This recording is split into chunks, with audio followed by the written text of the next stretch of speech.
Right, we're going to read the central section of chapter 2 from the book, the letter to the Philippians, verses 12 to 18. Therefore, my dear friends, as you have obeyed, not only in my presence, but now much more in my absence, continue to work out your salvation in fear and trembling. For it is God who works in you to will and to act in order to fulfill his good purpose. Do everything without grumbling or arguing, so that you may become blameless and pure, children of God without fault in a warped and crooked generation. Then you will shine among them like stars in the sky as you hold firmly to the word of life. And then I will be able to boast on the day of Christ that I did not run or labor in vain. But even if I am being poured out like a drink offering on the sacrifice and service coming from your faith, I am glad and rejoice with all of you. So you too should be glad and rejoice with me. This is the word of the Lord. Thanks be to God. Congregation, loved by Jesus Christ, Paul loves the Philippian church. He greets them at the very beginning of the letter saying this: I thank God every time I remember you. In all of my prayers for you, I always pray with joy because of your partnership in the gospel from the first day until now. He comes back to that theme in chapter 4 towards the end of the book, where he says this: Therefore, my brothers and sisters, whom I love and long for, my joy and crown, stand firm in the Lord in this way, my beloved. Now, there are a number of reasons that Paul loves this church in Philippi. And for the record, he doesn't say some of these things to some of the other churches. He gets a little testy with, say, the Galatians, for example. There are a number of reasons, though, why Paul loves the church in Philippi. It was made up of, people he loved. Now, if you think of the church in Philippi, I imagine that a lot of us correctly associate it from the book of Acts, chapter 16. Not that you have to remember chapter 16, but you remember the story of Paul and Silas in prison, praying and singing in the middle of the night, and the earthquake comes, and they're all set free, and the prison guard, despairs of life, and Paul and Silas reach out with salvation. And they come into his home, and he tends to their wounds, and the whole household is baptized. And the Philippian jailer becomes the head of that church in Philippi. But that wasn't the first church of Philippi. That was maybe like Hope Church of Philippi. Because First Church of Philippi started at the very beginning of Paul's entrance into the city, where he and Silas, you may recall, went down to the river, and they found Lydia at the river gathered in prayer with other people, and she takes them home, and her whole household is baptized and comes to faith in the Lord. And so she becomes the head, pastor, if you will, of the first church in Philippi. We see Paul's love for the people, individual people in the churches of Philippi in the book when he names Euodia and Syntyche and Clement. The people in Philippi are people that Paul loves. Another reason why Paul loves this church so much, and we hear it in the reading that we had right now, that we had this morning, is that this is a church made up of Gentiles and has grown among the Gentiles.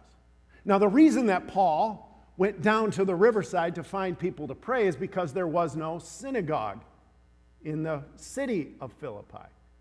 And so the church, from its beginning, from its birth, from its planting, was a church of Gentiles. And Paul, who was the apostle to the Gentiles, very much embraced this church as sort of the crown of his life and his ministry. We hear him saying that he has poured out his life for them. Paul loves the leaders. He loves the church in Philippi. And I think it's because of this love for the church. I know it's because of his love for this church that he has to name the concern on his heart. And Paul's concern for the church in Philippi is that they are losing their mission. They are ceasing to be a light in that very dark city. And the problem that Paul addresses in our passage is their grumbling and their arguing. It's their grumbling and arguing that has become like this wet blanket on the light of love and grace and hope, which was at their planting in their beginning. In verse 14 and 15, Paul acknowledges that so he's concerned about their grumbling.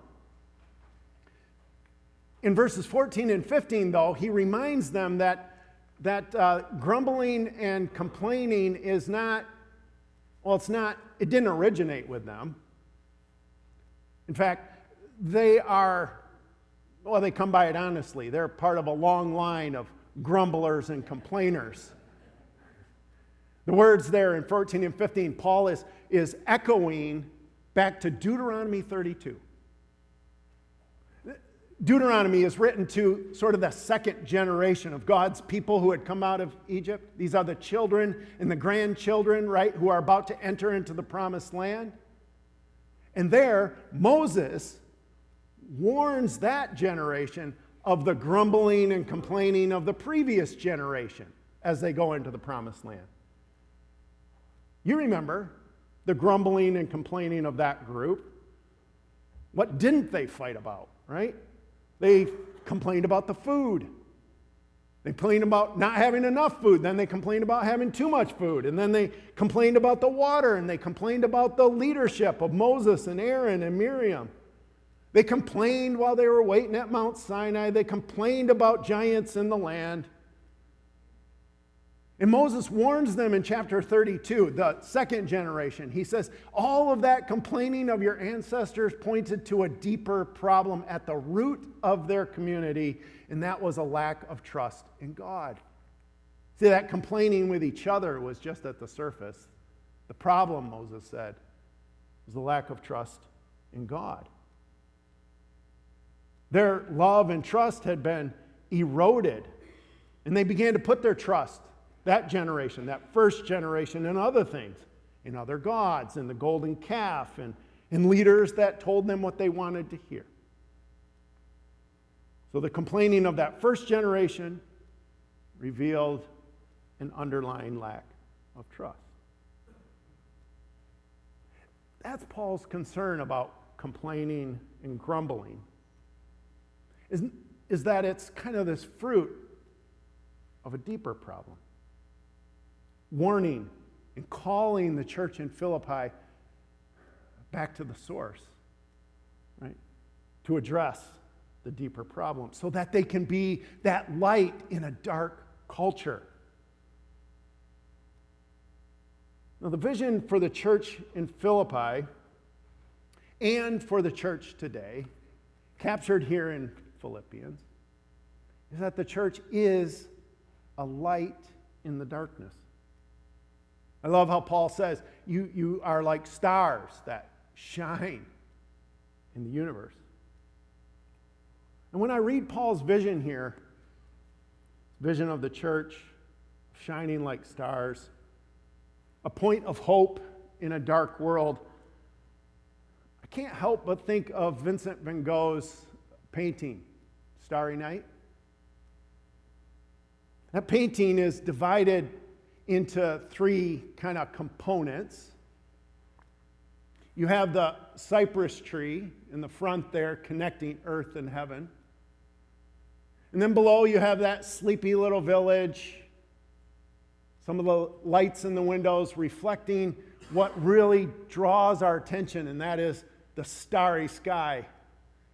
Those, like, chasing each other across the landscape of the universe in that impossibly bright yellow moon. Like, it's a fantastical, right, painting of the stars. It's not a literal rendition. I mean, even if we were all to go on a dark night to the Upper Peninsula and see the starry sky, we would be caught up with awe. And I think of, like, what Van Gogh captures is not a literal picture of the sky, but the feeling of awe, of wonder, of being drawn into a world that is utterly beyond, and a world that elevates us when we are connected to it and with it. It makes that sleepy little village a place where I'd like to hang out. And I think that's one of the points that Van Gogh seems to be making, and I didn't come up with this myself. I came up with it from art historian Kathleen Powers Erickson. It was she who was writing about this, and I had never noticed this about the painting before, but when you look at that village, and you see that the windows of some of those houses are reflecting that light, but there's one prominent building there where there is no light. The church. Kind of in the middle of the painting there, the steeple pointing up to the sky, and the church is dark. Now, there's reasons for that when you read Van Gogh's life and his biography, but I think he's given a warning similar to what Paul is here. A church has shuttered the windows to the outside world. The doors may be locked, unable to reflect the majesty and the mysticism of a world that's bright with light. God's world, bright with light.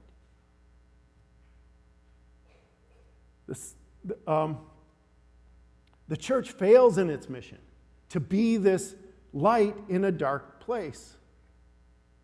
And Paul's warning here is that the grumbling and complaining turns the church inward on itself, unable to reflect the light out into the world.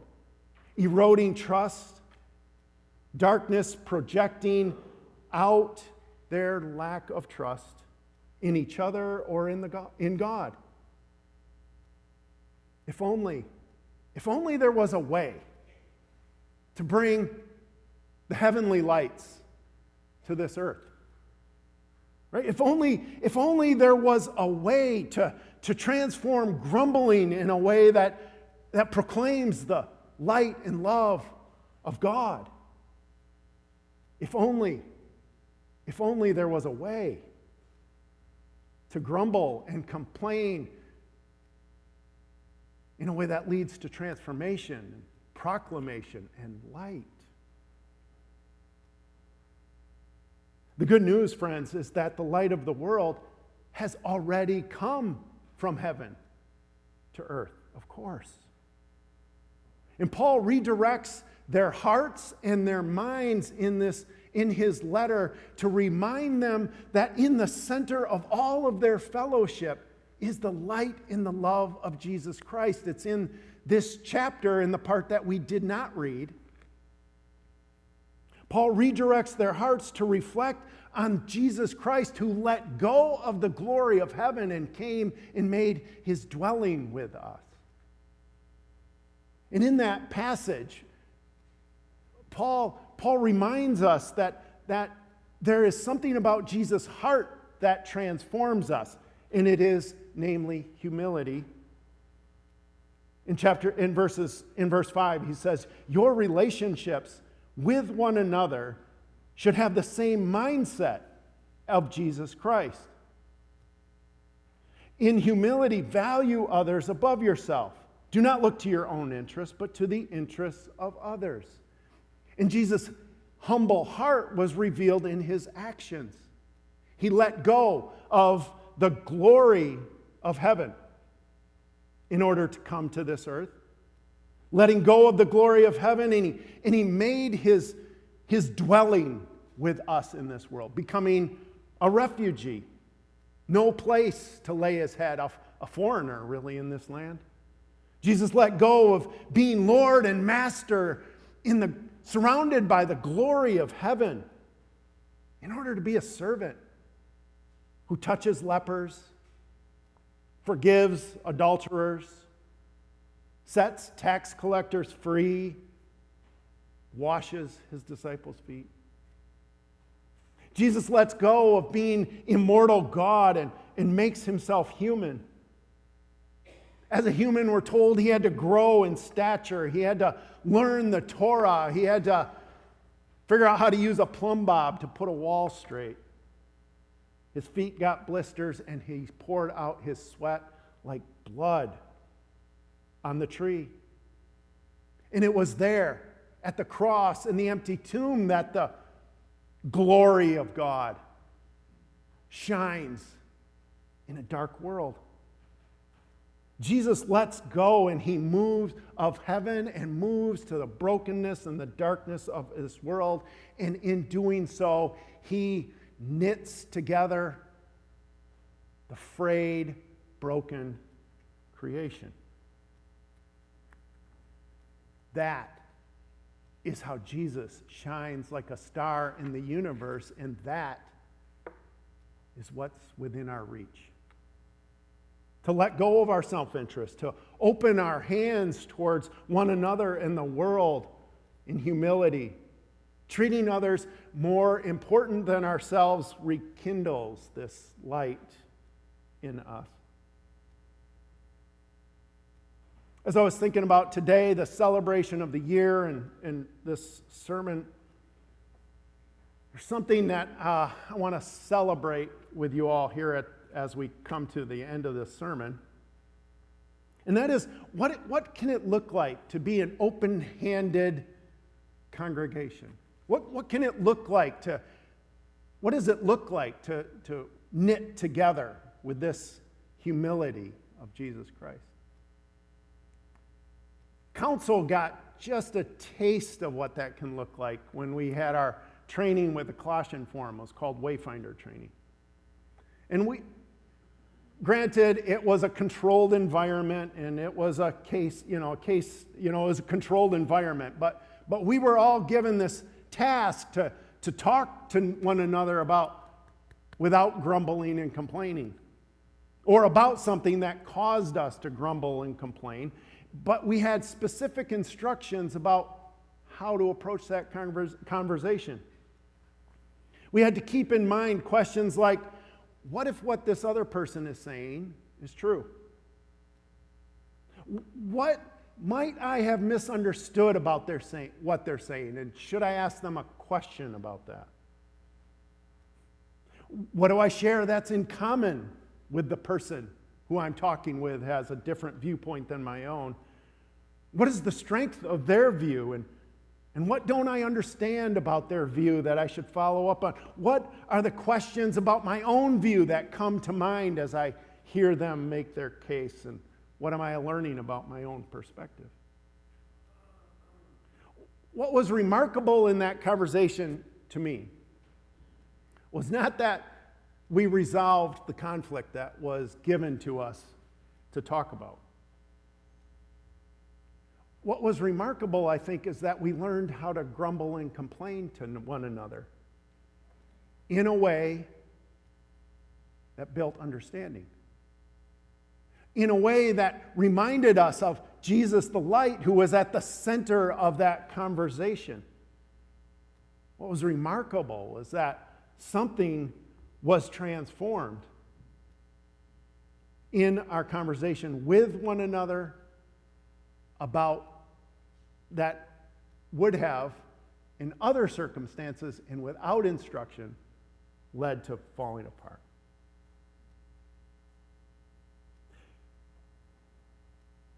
consider others better than yourself, says Jesus. Do nothing out of selfish ambition or vain conceit, not looking to your own interests, but to the interests of others, so that you may shine like stars in the universe. We do this in big ways. We do this in small ways. We do this in weekly ways. At this table, we come to this table not out of our own self-righteousness, not of our self-interest, not of self-preservation, but we come to this table as a community where the broken body and the poured out blood of Jesus Christ is what knits us together week in and week out. So, congregation loved by Jesus Christ, lift up your hearts.